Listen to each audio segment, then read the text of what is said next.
Praise the Lord friends, I hope you all fine. और आज के सैबथ स्कूल में मैं आपका स्वागत करती हूँ। प्रभु आप सभी को बहुत बहुत आशीष दें। और आज का जो सैबथ स्कूल है वो 31 मार्च का है और इसका शीर्षक है स्वर्ग में लड़ाई।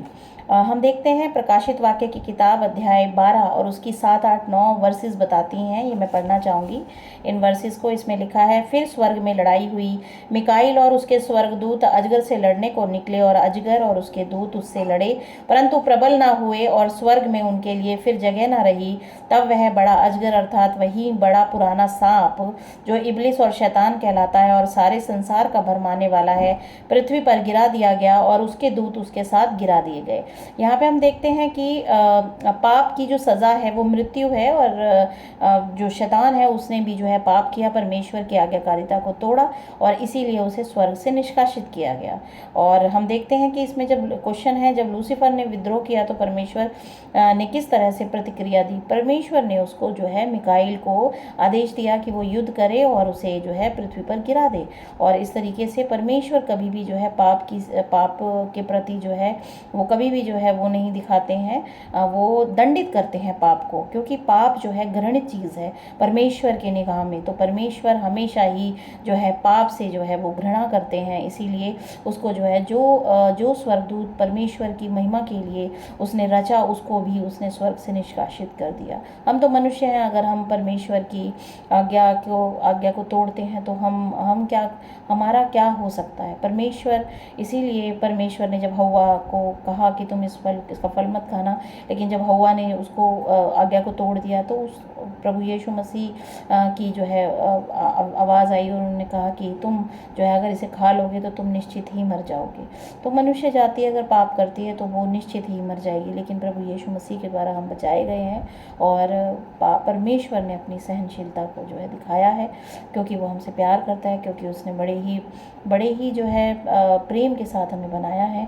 और परमेश्वर जानते हैं कि ये जो शैतान है, जो स्वर्ग से जो है गिरा दिया गया था, उसके फरिश्ते गिरा दिए गए थे, उसके जो जिन्होंने पाप किया, परमेश्वर की आज्ञाकारिता में को तोड़ा, उनको जब गिरा दिया गया था। और वही जो है मनुष्य को भ्रमित करता है, वही भरमाने वाला है। इसमें लिखा है सारे संसार का भरमाने वाला है। परमेश्वर जानते हैं कि मनुष्य जो है पाप में डूबता है वो सिर्फ और सिर्फ शैतान के भरमाहट की वजह से। इसीलिए परमेश्वर जो है मनुष्य से प्यार करते हैं और उसे बचाने के लिए वो खुद आए, जिससे कि हमें बचा सकें। तो पाप की सज़ा पाप की जो मजदूरी है वो मृत्यु है, और मृत्यु से बचाने के लिए परमेश्वर ने अपने प्राण को त्यागा, क्योंकि कहीं ना कहीं जो मनुष्य पाप करता है वो शैतान के द्वारा भरमा की करता है। तो परमेश्वर यही चाहते हैं कि हम उसके वचन का जो है अध्ययन करें और हम जो है पापी ना ठहरें और हमें मृत्यु ना मिले, बल्कि हम अनंत जीवन प्राप्त कर सकें। प्रभु यीशु मसीह महान है, सर्व सामर्थी परमेश्वर है। किस तरह से उन्होंने हमारी अगुवाई करी है कि हम जो है परमेश्वर की आज्ञाओं को हम मानकर जो है परमेश्वर की धार्मिकता में प्रवेश कर सकते हैं। तो ये जो है बहुत ही सुंदर जो है सैबथ स्कूल है। और स्वर्ग में जो लड़ाई के बारे में जो बात हो रही है, और हम देखते हैं कि आगे पढ़ते हैं। ये पद अच्छे और बुरे के बीच में जो है एक लौकिक, हमेशा ही जो है जो लड़ाई जो शुरू हुई थी स्वर्ग में वो अच्छाई और बुराई के खिलाफ थी। आज भी मनुष्य जाति के बीच में जो ये लड़ाई चल रही है, मनुष्य के दिमाग में हमेशा, हृदय में जो लड़ाई चलती रहती है वो अच्छाई और बुराई के खिलाफ ही है। तो अगर हम बुराई का साथ देते हैं तो परमेश्वर के विरोध में है, लेकिन अगर हम परमेश्वर के जो है पक्ष में हैं तो हम हमेशा ही भलाई को चुनेंगे। तो एक संघर्ष है जो कि बुराई और अच्छाई का है, तो हम हमेशा ही अच्छाई को चुनें। शैतान और उसके स्वर्गदूतों ने मसीह के विरुद्ध युद्ध किया और अंततः स्वर्ग से बाहर निकाल दिए गए। यह बेहद अजीब लगता है कि स्वर्ग जैसी उत्तम जगह पर युद्ध छिड़ जाएगा। यह क्यों होता है? क्या एक प्रेमी परमेश्वर ने एक राक्षसी स्वर्गदूत बनाया जिसने इस युद्ध की शुरुआत की? क्या इस स्वर्गदूत में कोई घातक दोष था जिसने उसे विद्रोह करने के लिए प्रेरित किया? तो ये जो सब कुछ हुआ, बनाया तो बहुत अच्छा प्राणी था लूसीफर को परमेश्वर ने, लेकिन उसके मन में अहंकार जागृत हो गया और वो जो है घमंड में चूर हो गया। और परमेश्वर वचन बताता है कि घमंड से भरी हुई जो जड़ी हुई जो निगाहें हैं उनसे परमेश्वर घृणा करता है। तो परमेश्वर कभी भी जो है अहंकार को पसंद नहीं करता, बल्कि वो एक नम्रता पूर्वक जो रहने वाला जो मनुष्य है या उनके जो प्राणी हैं वो सभी जो है नम्रता पूर्वक रहें, तो वो उन्हीं को ही, नम्र व्यक्ति को पसंद करता है, से प्रसन्न होता है। तो क्या इस स्वर्गदूत में कोई दोष था? जी हाँ, एक दोष था,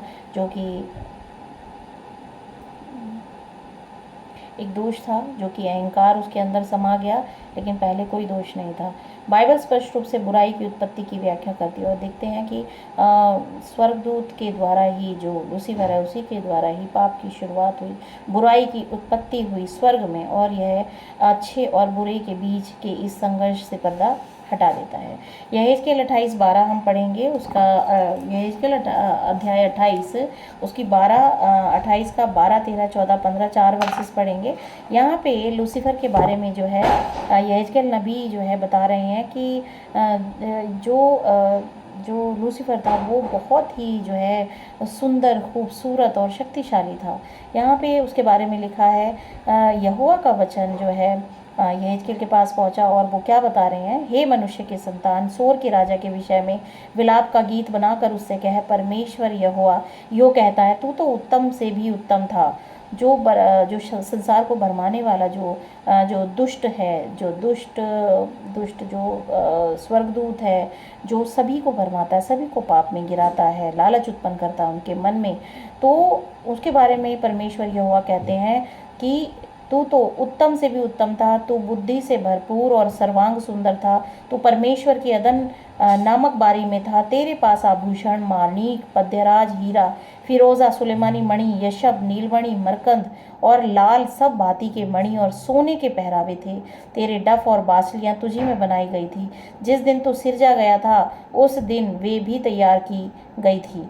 तू छाने वाला अभिषिक्त करूब था। मैंने तुझे ऐसा ठहराया कि तू परमेश्वर के पवित्र भवन पर्वत पर रहता था। तू आग सरीखे चमकने वाले मणियों के बीच में चलता फिरता था। इस तरीके से जो है परमेश्वर ने जो है लूसीफर की जो उत्पत्ति की थी, वो ये सब चीज़ें उसके अंदर लगा के दी थी। कितना खूबसूरत रहा होगा, लेकिन उसने अपने गुणों को जो है गलत चीज़ों में इस्तेमाल किया। अहंकार आ गया उसके हृदय में। आज मनुष्य के मन में भी अहंकार आता है, और वो परमेश्वर के पद से जो है विचलित होकर वो एक अहंकारी जीवन में जीता है, जिसकी सज़ा जो है मृत्यु है। तो मनुष्य को कभी भी मन में अहंकार नहीं लाना चाहिए, बल्कि परमेश्वर ही सर्वसर्वा है, उसी की ही आराधना करनी चाहिए। लूसीफर नामक इस स्वर्गदूत के मन में क्या चल रहा था जिसके कारण उसका विद्रोह हुआ? उसके मन में अहंकार उत्पन्न हुआ, जिसके कारण जो है यह विद्रोह उत्पन्न हुआ। परमेश्वर ने शैतान को नहीं बनाया, उसने लूसीफर नाम का, अब यहाँ पे जो है इसका जो लूसीफर है उसके बारे में बताया गया है कि वो उसकी उत्पत्ति किसने की? परमेश्वर ने शैतान को नहीं बनाया था, उसने लूसीफर नाम का एक चमकदार प्राणी बनाया। यह स्वर्गदूत परिपूर्ण बनाया गया था, उसकी पूर्णता में चुनाव की स्वतंत्रता शामिल थी। परमेश्वर के राज्य का एक बुनियादी सिद्धांत जो प्रेम से चलता है, दबाव से नहीं। पाप की उत्पत्ति स्वर्ग में ही लूसीफर से हुई, तो लूसीफर के द्वारा ही पाप की उत्पत्ति स्वर्ग में हुई। इसकी कोई तार्किक व्याख्या नहीं है कि क्यों इस परिपूर्ण स्वर्गदूत ने घमंड और ईर्ष्या को अपने दिल में जड़े जमाने और अपने सृष्टिकर्ता के खिलाफ विद्रोह करने की अनुमति दी होगी। बाइबल में कोई भी तर्क नहीं दिया गया है या कोई रीज़न नहीं बताया गया कि इस स्वर्गदूत के मन में घमंड क्यों उत्पन्न हुआ, क्यों परमेश्वर से ईर्ष्या इसके हृदय में उत्पन्न हुई और ये सृष्टिकर्ता के खिलाफ जो है विद्रोह करने की अनुमति जो है मतलब विद्रोह इसने जो है किया। लूसीफर एक सृजित प्राणी है, ऐसी उपासना चाहता था जो केवल सृष्टि करते, क्योंकि उसके मन में अहंकार आ गया था और वो जो है अपनी उपासना चाहता था। जो परमेश्वर की वो उपासना करता था, अब वो अपनी उपासना चाहता था कि लोग उसकी, जो बाकी स्वर्गदूत हैं, वो उसकी उपासना करें। उसने परमेश्वर के अधिकार पर प्रश्न चिन्ह लगाकर परमेश्वर के सिंहासन पर कब्जा करने का प्रयास किया। उसके विद्रोह के कारण स्वर्ग में खुली लड़ाई शुरू हो गई और उसने बाकी स्वर्गदूतों को बेभरमा दिया। इस तरीके से एक लड़ाई की शुरुआत हो गई। हालांकि परमेश्वर ने लूसीफर को लंबे समय तक सहन किया, लेकिन वह उसे अपने विद्रोह से स्वर्ग को बर्बाद करने की अनुमति नहीं दे सकता था, क्योंकि वो पूरा स्वर्गदूतों को भरमा दिया उसने। अगर वो स्वर्गदूतों को भरमा सकते हैं तो मनुष्यों के साथ क्या क्या नहीं कर सकते हैं। तो मनुष्य को भी आज उसने भरमाया हुआ है, पूरे संसार को उसने भरमाया हुआ है। तो परमेश्वर को हम जाने, उसकी उपासना करें, क्योंकि वो हमारा सृष्टिकर्ता है। उसको जानें, उसको खोजें। और इसमें लिखा है, स्वर्गीय सभा ने लूसीफर से विनती की, परमेश्वर के पुत्र ने उसके सामने सृष्टिकर्ता की महानता, अच्छाई और न्याय और उसकी व्यवस्था की पवित्र अपरिवर्तनीय प्रकृति प्रस्तुत की। परमेश्वर ने स्वयं स्वर्ग की व्यवस्था स्थापित की थी और इससे दूर जाने पर लूसीफर अपने सृष्टिकर्ता का अपमान करेगा और खुद को बर्बाद कर लेगा। लेकिन असीम प्रेम और दया से दी गई चेतावनी ने केवल प्रतिरोध की भावना जगाई। लूसीफर को भी समझाया गया था, लेकिन वो नहीं समझा। उसके हृदय में जो है परमेश्वर के प्रति प्रतिरोध की भावना जाग गई, क्योंकि वो अपने मन में उठी हुई अभिलाषा से भ्रमित हो गया। हम भी अपने मन में जो अहंकार पूर्वक जो अभिलाषाएं जागृत होती हैं, उनमें बहक जाते हैं, भरमा जाते हैं और हम पाप में डूब जाते हैं। तो ये तो स्वर्ग में जो स्वर्गदूत थे, उनके मन में भी अगर अहंकार आ सकता है, तो हम तो मनुष्य हैं, हम तो मिट्टी से बनाए हुए हैं।